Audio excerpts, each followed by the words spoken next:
माननीय को। Amit Shah ji, I challenge you to have a debate on the 3 press conferences. आपकी मुंसफी से संसद नहीं चलेगी। मेरे यहाँ बोलने का क्रम मैं तय करूंगा। इस तरह से नहीं चलेगी संसद। ये घबराया हुआ रिस्पॉन्स है, ये डरा हुआ रिस्पॉन्स है। अब सुनिए पूरी बात, प्लीज प्लीज माननीय। नो, सच्चा रिस्पॉन्स नहीं है। मैं इसमें जिनके नाम 2 जगह रजिस्टर्ड है उसका दोष नहीं निकालता मैं, क्योंकि एक जगह से कोई व्यक्ति दूसरी जगह गई तो 2010 के बाद इसको डिलीट करने का अधिकार आरओ के पास से ले लिया गया। इसके कारण ये विसंगतियां खड़ी हुई। किसके हैं? श्री प्रशांत किशोर जी के 2 जगह मतदाता है, पवन खेरा जी का भी है, तेजस्वी यादव का स्वयं का है, टी सिद्दीकी एनआईसी केरल के नेता का है, मान्यवर संजय सिंह आप पार्टी के नेता के हैं, एक किशोरी पेडनेकर यूबीटी शिवसेना के हैं, इनका भी है। मान्यवर सामान्य गलतियां हैं, क्योंकि एक नियम आ गया जिसका जब वोट काटने का जिसका अधिकार है उसको रोक लिया गया, तो आरओ वोट काट नहीं सकता था, इसलिए 2 जगह रह गए। अब वही एक गहन पुनर्निरीक्षण से सुधरना है, मगर आप गहन पुनर्निरीक्षण को वोट चोरी कह रहे हो। मान्यवर, वोट चोरी किसको कहते हैं वो मैं बताना चाहता हूँ, और हमारे यहाँ कुछ परिवार ऐसे हैं जो पुश्तैनी वोट चोरी करते हैं। अच्छा बोलिए आप। हाँ बोले आप, बोले। हाँ बोले आप, बोले। स्पीकर सर, मेरा कल एक सवाल था जो हिंदुस्तान के इतिहास में पहली बार डिसीजन लिया गया कि इलेक्शन कमिश्नर्स को फुल, हाँ नहीं फुल इम्यूनिटी दी जाएगी। ठीक है, ये है ना, इसका जवाब दे। इसका पीछ मैं खत्म नहीं किया सर। इसके पीछे जो थिंकिंग थी वो हमें सबसे पहले बताएं। दूसरी बात, नहीं हरियाणा की जहां इन्होंने बात की, इन्होंने एक उदाहरण लिया, वहां पर अनेक उदाहरण हैं। वो भी आपने दिया था ना, 19 वो भी आपने दिया था, इसलिए दिया वो भी। 19 लाख वहां के फेक लोग, वो उदाहरण आपने दिया था, इसलिए उसका जवाब दिया। और ये भी हमें बता दीजिए, actually let us have a debate on my press conference. Let us go. Let us have very good idea. Let us have a debate on my press conference. Amit Shah ji, I challenge you to have a debate on the 3 press conferences. Please, please, please. ठीक है, बैठ जाए, please बैठ जाए। मान्य, please मान्य, आपने बात करी, प्लीज। उत्तर प्रदेश में और हरियाणा में दोनों चुनाव में वोट कैसे दे रहे हैं? प्लीज ये भी जवाब दे दीजिए। माननीय गृह मंत्री जी। मान्यवर, पहली बात मैं स्पष्ट करना चाहता हूं, मैं 30 साल से विधानसभा और संसद में जनप्रतिनिधि के रूप में चुनकर आता हूं।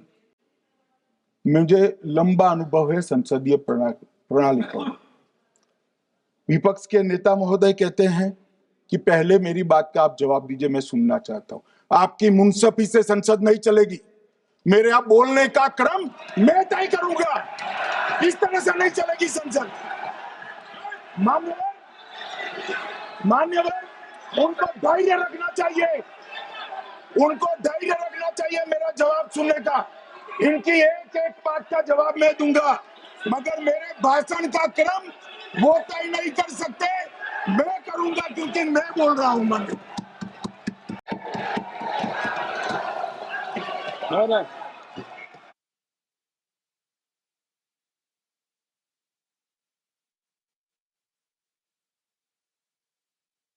एक मिनट गृह मंत्री जी, एक मिनट गृह मंत्री, क्या गलत बोला उन्होंने यही बोला, आपने जो बात उठाई है मुझे कब बोलना है मैं तय करूंगा, यही बोला ना। उसमें क्यों उत्तेजित हो रहे हो आप? हाँ, आपके 2-2 मिनट में खड़े होने से थोड़ी जवाब देते रहेंगे। नो, माननीय गृह मंत्री, नहीं होगा सर। मैं आपको फिर मौका दूंगा, आपको। आप बोलिए। हाँ बोलिए। सर, ये बोलिए। आपने अगर अमित शाह जी का रिस्पॉन्स देखा तो ये कंप्लीटली डिफेंसिव रिस्पॉन्स है, ये घबराया हुआ रिस्पॉन्स है, ये डरा हुआ रिस्पॉन्स है। अब सुनिए पूरी बात, प्लीज प्लीज। माननीय नो, सच्चा रिस्पॉन्स नहीं है। माननीय गृह मंत्री जी, मान्यवर आपके चेहरे पर बैठो बैठो, मान्यवर आपके चेहरे पर चिंता की लकीरें मैं देख रहा हूं कि मैं क्या बोलूंगा। मैं उनके उकसावे में नहीं आऊंगा, मैं मेरे विषय पर बोलूंगा। मान्यवर, मैंने इतना ही कहा कि मेरे भाषण का क्रम मैं तय करूंगा। मेरे भाषण का पहले क्या बोलना, बाद में क्या बोलना, मैं तय करूंगा। और मैं मानता हूं कि हर एक वक्ता का ये अधिकार है, उनका भी है, मेरा भी है। कल वो बोल रहे तो हम ऐसा थोड़ी ना बोले आप झूठ क्यों बोल रहे हो। हम नहीं बोले, नहीं बोल सकते साहब, वो माननीय विपक्ष के नेता है, वो बोल सकते अपना भाषण मान्यवर। और मैंने तो ये भी कहा, मेरा पूरा भाषण छूट कर कुछ बच जाता है तो आप पूछिएगा, मैं जवाब दूंगा। मगर अब धैर्य भी चाहिए और सुनना भी चाहिए, दोनों चीजें करनी पड़ती है। मान्यवर, वोट चोरी का कोहराम बचा है। मैं वोट चोरी किसको कहते हैं वो बताना चाहता हूं। वोट चोरी के 3 आयाम हैं। एक तो मतदाता नहीं है, मतलब योग्यता नहीं है, और आप वोटर बन जाते हो तो वोट चोरी माना जाएगा। दूसरा, आप गलत प्रकार से चुनाव जीतते हो तो वोट चोरी माना जाएगा। और तीसरा, जनादेश को डिफाई करते हो, मतलब वोट के विपरीत आप कोई पद प्राप्त कर लेते हो तो भी एक प्रकार से वोट चोरी होता है। अरे सुनो ना, क्यों जल्दबाजी करते हो मानिकम, क्यों? अब मैं 3 वोट चोरी की घटनाएं बताना चाहता हूं। सबसे पहली घटना हुई आजादी के बाद, देश का प्रधानमंत्री तय करना था। तय कौन करना था? तो उस वक्त के जितने प्रांत थे, इसके कांग्रेस के अध्यक्षों ने, उनके एक एक वोट से तय होना था। अब 28 वोट श्री सरदार पटेल को मिले और 2 वोट जवाहरलाल नेहरू जी को।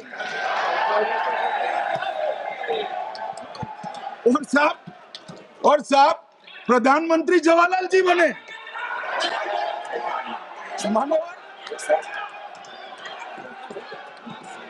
मान्यवर,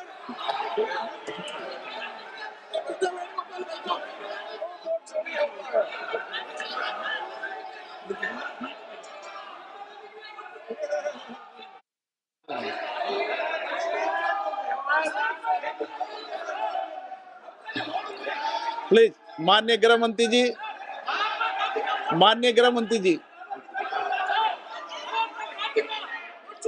प्लीज।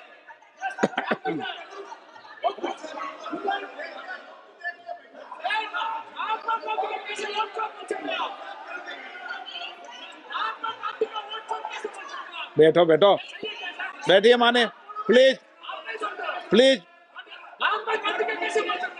प्लीज।